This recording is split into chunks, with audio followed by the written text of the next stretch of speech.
I'm going to explain how I do my monthly budget. I'm going from the top down. So at the very top, I have the month. So we're going over January because January's finished. I have more months down here. So at the very top, I have the month and what I expect my income to be this month. And just beneath that, I track exactly how much I make during the month. I track each source of income, which includes 2 entries for every payday. One is for cash tips, and the other is for what I get paid. So this was the direct deposit, and this was most likely the cash tips. And this is some credit card rewards I redeemed this month, so I count that as income up there. Then beneath that, I have the difference between the two. So you just subtract actual from expected, and I made $527 more than what I expected to make. So my estimated income is actually about $2,600 each month on average for the last 6 months. So I use this just because it's better to be a bit low on the estimations than high. So having more money than I expect is good. That means I can save some more, allocate it to other purchases. And then right beneath that, I have the breakdown of my needs, wants, and savings. So you can see this counts each cell. So everything that's a need, you can see those counts as needs. These are wants. Yeah, this is savings. So it's basically the sum of these. And then in the 4th row, I have my titles. So the first thing, I have the total, and this just adds up all of these. You can see each individual one adds up the respective subcategories. And so that's just to make sure that as I adjust the percentages, it reflects to 100%. So for example, if I wanted to spend more money on clothing, if I want to change that to 10%, let's see, that automatically updates. This updates as well, but so is this. So this says I'm spending 109% of that, which if I want to do that, then I have to take away from some other categories. So say I'll spend less on groceries and less on restaurants, still 3% over. Maybe I'll cut entertainment and some other things just so you can see that it gets down to 100. And then here I have the target percent. So this is what I change. So I change these and it automatically updates the target. And the target is simply multiplies the percentage by how much I expect to make this month. So if I want to spend 8% of my income on groceries, that comes out to $200. And this black I don't touch because it's a formula. For this whole sheet, blue is the things I touch, and black are formulas. So I don't want to touch the formulas. And then I also track how much I spend individually. So every time I go to a restaurant or buy something, I count as restaurant. And groceries is anything from usually Walmart. I get most of my groceries, Safeway, places like that. So any place that I go to for groceries. And then this is track how much I spend each month. So you can see for this month, I spent $1,000 on school. Actually, I had tuition and books and stuff I had to pay for. And you can also see I've only budgeted $125. So you can see in December, I've been doing this for 6 months. So in December, the balance was $789. Didn't spend that. So the ending surplus would be $914, which means I have approximately $914 in cash savings from my bank account. I say estimate because while this is exact as possible, there's some stuff, sometimes like parking meters, I might lose money somewhere. I might drop some coins and stuff like that. Anytime I buy something or get money, I track that. And I wasn't exact on how much I had before. So if I had like $1,000 in my bank before I started doing all this, then that's technically not accounted for here. Over the last 6 months, that's how much I'd be saving. So I'd have that much in my bank account. I've added at 125. So this is actually from a different worksheet from the 2019 budget. 2018 budget is where this number comes from. And this number is simply take the December ending amount plus how much I've budgeted and subtract how much I spend. So that's the same, maybe better for this.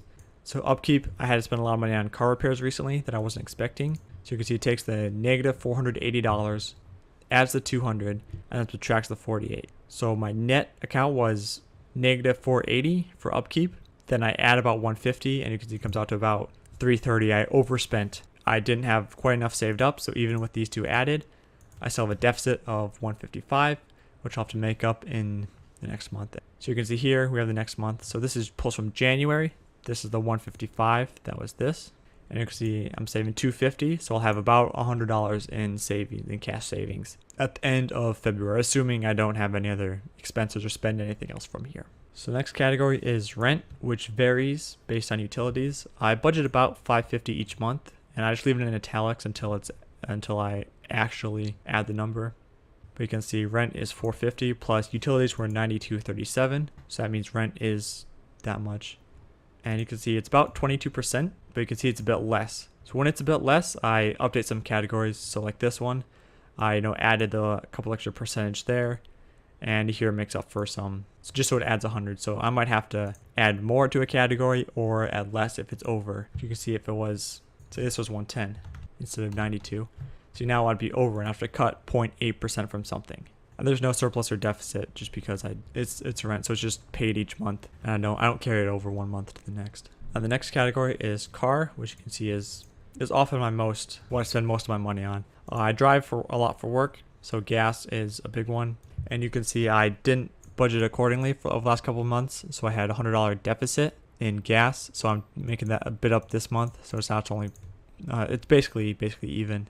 And you can see next month I have another $300, which is about how much I expect to spend. So net about $5, I'd have $295 to spend to break even in this category. And then upkeep, I had another large unexpected expense to fix my car, which I didn't have adequate saved. So here I knew this was coming, so I was saving money here, but I didn't save money here for car repairs. So that wasn't planned for, but I'm budgeting 8% and $50. That's usually just some miscellaneous stuff I buy to fix my car. And I'm budgeting more here to make up the deficit and hopefully have a positive number in a couple of months. So I'd have basically that money saved that I didn't spend to fix my car if that happens again, instead of having to pull from other categories. Or insurance is pretty steady. $62.50 is a bit much. I pay about $55 each month for insurance, and it's in 6 months. So this month I had, well, actually that's less. I pay $41 a month for insurance.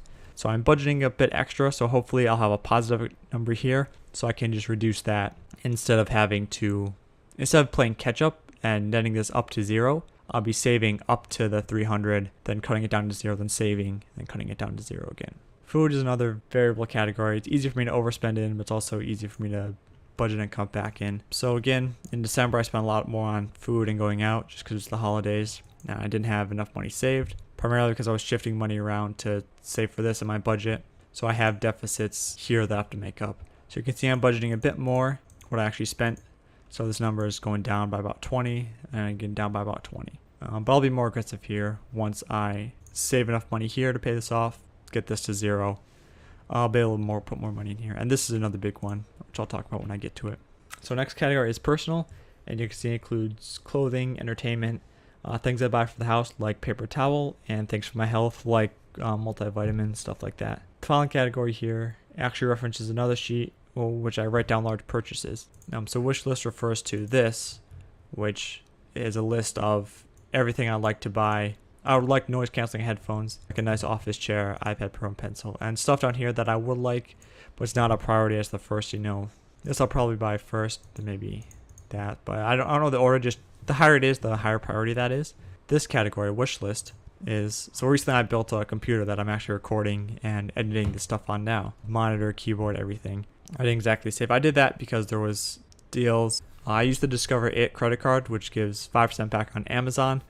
So I'd figure out to use that, get the 5%. I get the introductory rate too, so it's 10% back. It's 5% back each month on Amazon purchases, and they match all your cash back at the end of the year. So essentially 10% off, which will come up into actual income credit card rewards when I redeem it.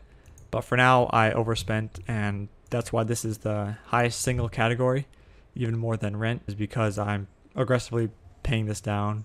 And again, once this is down in a month or two, I'll be able to funnel more money back into groceries and restaurants. But that also means I will not be able to buy anything off my wish list until I'm able to build this back up to like a positive 600 or a positive 500, something like that, to buy something else off the wish list. Finally is others. This is kind of just miscellaneous. I used this a lot in the months leading up to December to budget for gifts, but now that Christmas is over, I'm not going to buy any gifts for a while. I'm using the money I had here to back into my wish list, which I just spent on myself, just to pay that off.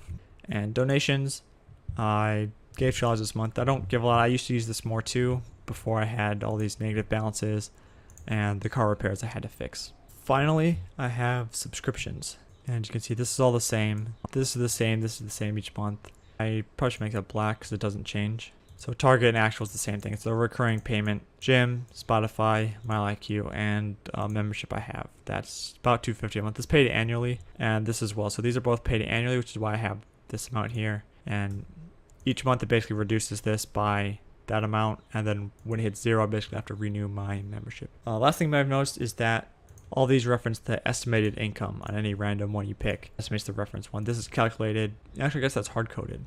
That shouldn't be. That should be this over. Yeah, so because if this changes to like 3,500,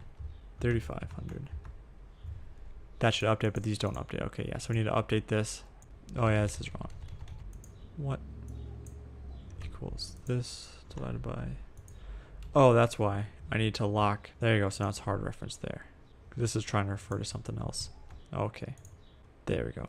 And as you can see, it's off a bit, so I'm just going to come in here, bump this up 1, put it back. That's why I have 3 zeros. It comes out to about 2 cents, so this is accurate to the 2 cent mark. And the last thing I've noticed is that I did not count this anywhere in here, and so when that happens, I'm just going to go and hard code it into something like this. So one thing, I'll do 2 categories. So upkeep, I want to pay that off soon. So I'm just going to go here.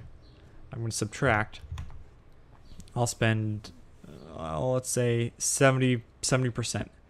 So I'll do this times 0.7. I should be adding that much. So now that has a positive category. It has this error because it's inconsistent with all the other formulas. They're all the same. You can see the number up here just changed from 21, 22, 23. You know this warning here, but that's, yeah, so we can just ignore and get that to go away. So that's 70%, which is, going to be exactly 0.7 of that. And I have another 30%, which I will go ahead and try to reduce this. So I'm going to add this times 0.3. And you just got to know that that's 0.3. When I put it up here, 0.7, that's 100%. So I'm just going to make a note here. You can just come here, right click, comment, sorry. So I'm just going to right click here, add a comment. I'm just going to say something like 70% to upkeep, and the other 30% was to wish list. So now you can see you got a little red mark here. Just click it, right click, and we can put a reply to comment, which will pull it open, and we're just going to keep that note there. So you can see, the 6, I allocated 70% to upkeep and 30% to wish list, which you can see reduced this down from the about 600 it was and put this actually in positive.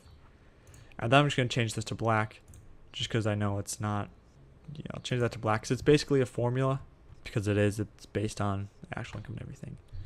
And the note there just says where we put the money. And so you can see in February, this number is now positive. So this is some stuff I already spent. I had to do some more car repairs. You can see that's positive now. So I could actually even reduce this now. Say, instead of 250, that's a bit much. So say 200. So $200 a month I'll be saving towards car repairs. I have a positive 77. So assume I don't need anything else. We can just go to March here.